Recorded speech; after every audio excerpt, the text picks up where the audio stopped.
क्षेत्र में श्री राम कथा मंदाकिनी शोभा यात्रा की परंपरा बेहद प्राचीन और गौरवशाली रही है। हर साल रामनवमी पर तुलसी घाट से भव्य शोभा यात्रा निकाली जाती, जो धार्मिक, सांस्कृतिक और सामाजिक दृष्टि से महत्वपूर्ण मानी जाती है। इस बार शोभा यात्रा 6 अप्रैल को शाम 6 बजे से शुरू होगी और भैसासुर घाट पर समाप्त होगी। शोभा यात्रा श्री राम के उन आदर्शों को जन जन तक पहुंचाती है जिसमें उन्होंने शबरी और निषाद राज को गले लगा के समानता और समरसता का संदेश दिया था। साथ ही गंगा की स्वच्छता और सांस्कृतिक चेतना को भी यह यात्रा बढ़ावा देती है। परात घाट पे बाल कलाकारों की सांस्कृतिक प्रस्तुतियां होगी और विशिष्ट जनों के साथ 3 उत्कृष्ट ग्रंथियों को सम्मानित किया जाएगा। बता दें कि इस परंपरा की शुरुआत 1968 में भारत विकास परिषद ने की थी, जब राम दरबार की झांकी ने लाखों काशीवासियों का मन मोह लिया था। तब से आयोजन लगातार होता आ रहा है। जी सर, अपना परिचय। मेरा नाम राहुल सिंह है। मैं सेवा भारती काशी प्रांत का अध्यक्ष हूँ और भारत विकास परिषद और नवीन जी के द्वारा आयोजित राम कथा मंदाकिनी शोभा यात्रा, जिसमें मेरे पिताजी भी सम्मिलित हुआ करते थे, 1988 से चल रही है। मैं सौभाग्यशाली हूँ कि मुझे इसके मार्गदर्शक मंडल में रखा गया है। आज की शोभा यात्रा में आपका व्यक्तिगत योगदान किस प्रकार का? देखिए, मेरा तन मन धन तीनों लगा हुआ है और जिसको कहते हैं, हम संघ में गीत गाते हैं, तन समर्पित, मन समर्पित और यह जीवन समर्पित। तो हमारा तीनों उसमें समर्पित है। हम लोग पता नहीं किस भावना से इस कार्य को करते हैं। आप जैसा कि जानते हैं, 500 वर्षों से राम मंदिर के लिए आंदोलन हो रहा था। तो क्या आंदोलन सिर्फ वहां जाके मस्जिद को गिराना ही नहीं था? आंदोलन ये भी जो छोटे छोटे काम हो रहे थे राम के प्रति, देश को जागरूक करने के लिए, सनातन को जागरूक करने के लिए, ये भी, इसका भी बड़ा योगदान है। इसीलिए हर जर्रा जर्रा उस समय खुश था।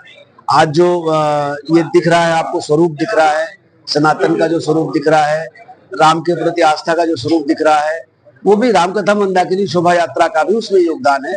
उसी कड़ी को हम आगे बढ़ा रहे हैं। ये जो हो रहा है, झांकी जो निकलेगी, इसमें क्या डिफरेंट होगा? कुछ भी डिफरेंट नहीं है। जैसा कि बताया आपने कि नाविकों का सम्मान करेंगे वहां पे, और गंगा जी की पवित्रता के प्रति शपथ दिलाएंगे हम। वहाँ जो बच्चे आएंगे झांकी के लिए, उन बच्चों को गंगा को स्वच्छ रखने का की शपथ दिलाएंगे और आतिशबाजी करेंगे। जितने भी लोग सम्मिलित होंगे, 1000, 2000, 5000 जो भी संख्या होगी, उन सभी लोगों को हम शपथ दिलाएंगे कि गंगा को स्वच्छ रखें, ताकि ये एक मुहिम बन जाए और आप सबके चैनल के माध्यम से इसको हम जन जन तक पहुंचाएं। गंगा के स्वच्छता का और निर्मलीकरण, राम मंदिर तो बन गया, अब राम कथा मंदाकिनी शोभा यात्रा की क्या आवश्यकता है? तो इसकी आवश्यकता ये है कि हमें गंगा को स्वच्छ रखें। कहाँ से निकलेगी? तुलसी घाट से निकल के और भैसासुर घाट पे संपन्न होगा। शाम को 6 बजे का आयोजन है। अपना परिचय बताइएगा। नवीन श्रीवास्तव, भारत विकास परिषद का मैं कार्यकर्ता हूँ। संघ की दृष्टि से भी कार्य है मेरे पास में, और राम कथा मंदाकिनी शोभा यात्रा में हम एक वरिष्ठ कार्यकर्ता होने के नाते कार्य कर रहे हैं। आज यहाँ पे किस तरीके का प्रेस वार्ता किया गया?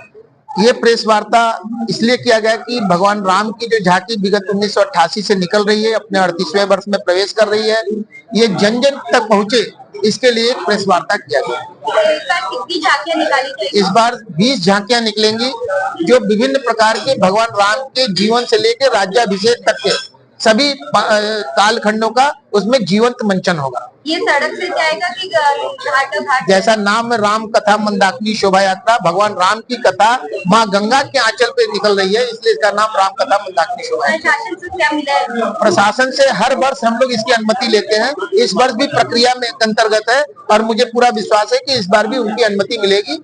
और चूंकि ये 38 साल से लगातार निकल रही है, इसलिए इसको हेरिटेज मेला के रूप में वहाँ पे दर्ज किया जा रहा है। इस झांकी में प्रमुख आकर्षण क्या होगा? इस झांकी में प्रमुख आकर्षण ये होगा कि एक ऐसे दिव्यांग बच्चों का झांकी निकल रही है जो पूरे धनुष यज्ञ का मंचन करेंगे, और एक प्रोफेशनल भी झांकी है, इसमें बच्चों को लेकर के और प्रोफेशनल दोनों प्रकार की झांकियां निकलेंगी। जैसा कि झांकी में डीजे और ये नाच गाना, ऐसा कोई भी नहीं। भगवान वहाँ पे आरती जब शुरू होगी तो गुरुकुल विद्यालय की 21 बच्चियां जो हैं वहाँ मंत्रोच्चार करेंगी।